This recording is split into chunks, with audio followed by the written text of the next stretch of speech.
In the last video, we introduced these ISO utility curves, these indifference curves, and we kind of gave you some of the more formal definitions behind them, but we didn't elaborate too much. In this video, we're going to start diving a little bit deeper into these curves. So just remember a couple things from the last slide, from those formal definitions, is as we deal with these ISO utility or indifference curves, at the level of satisfaction remains the same. And all these curves very simply are showing us just how two different products can be combined to give you the same level of utility.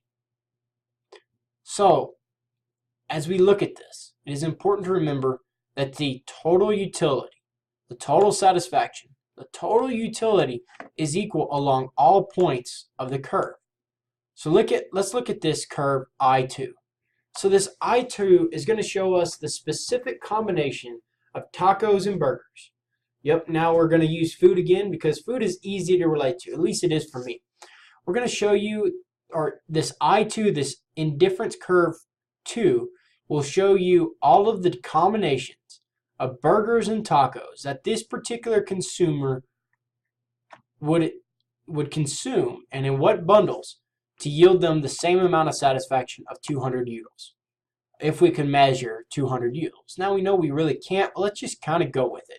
So it's going to say, for this particular consumer, that they would get the same amount of satisfaction if they ate 7 tacos and 1 hamburger, as if they ate 5 hamburgers, or 5 tacos and 2 hamburgers.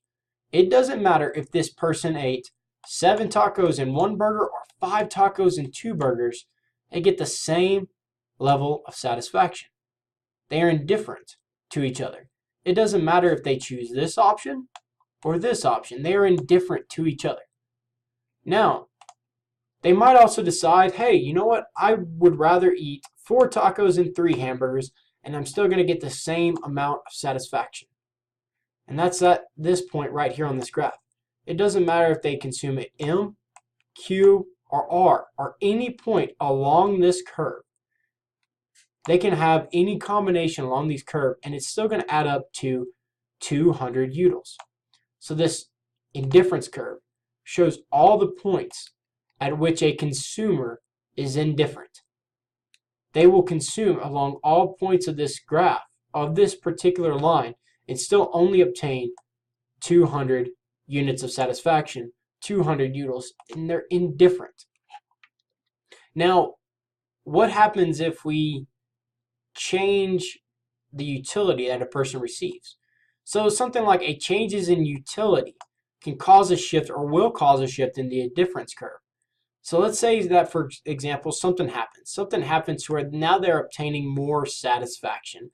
Maybe they got a pay increase. Maybe they now can consume more. Or maybe they just developed a taste for these hamburgers and tacos. Or maybe these hamburgers and tacos all of a sudden start tasting better. They start using better ingredients at the restaurant.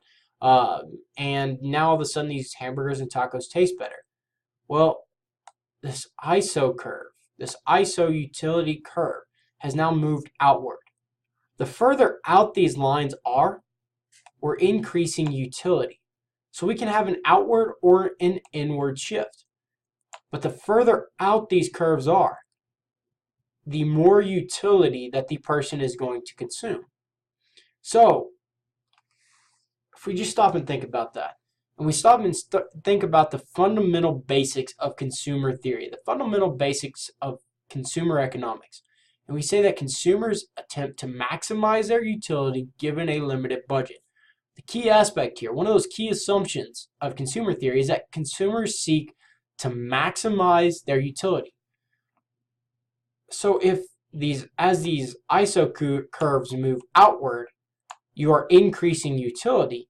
The consumer will always seek to maximize their utility, and the consumer always wants to be on the highest indifference curve. They want to be on the indifference curve that is the furthest most out.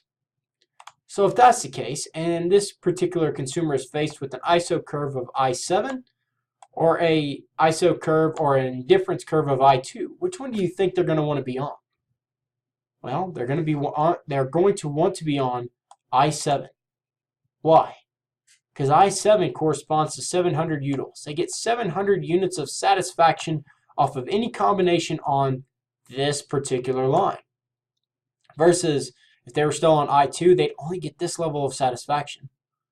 They want to maximize it, so they'd rather be on that line. They'd rather be further out. So because of this, because we know this, I7 is preferred to I2 because it corresponds to a higher total amount of satisfaction. Even if we get away with the utils and the concept of trying to actually measure these in total number of utils, they would rather be on I7 versus I2 simply because it just shows more satisfaction. They get a higher amount of satisfaction. So I7 is preferred to I2. But if you remember, we can't really measure satisfaction cardinally, so we do it ordinally. And we know that they prefer to be on this outer line because that's going to yield them a higher amount of satisfaction. So just kind of to recap some of the more important things on this. Any point, any combination of two goods along an ISO utility or an indifference curve will yield the same amount of satisfaction. It doesn't matter if they're at point Q, point M, or point R, which all of them are displayed right here. What we notice is that each one will still yield will yield 200 utils. So any point along this curve will yield the same amount of utility, the same amount of total satisfaction. So we can say that the consumer is indifferent from point M to point Q to point R. They are indifferent on any of these just simply because it's going to yield them the exact same amount of satisfaction. And that a consumer who is seeking to maximize utility, which is a rational consumer, will always prefer to be on the outermost utility curve that they possibly can be on.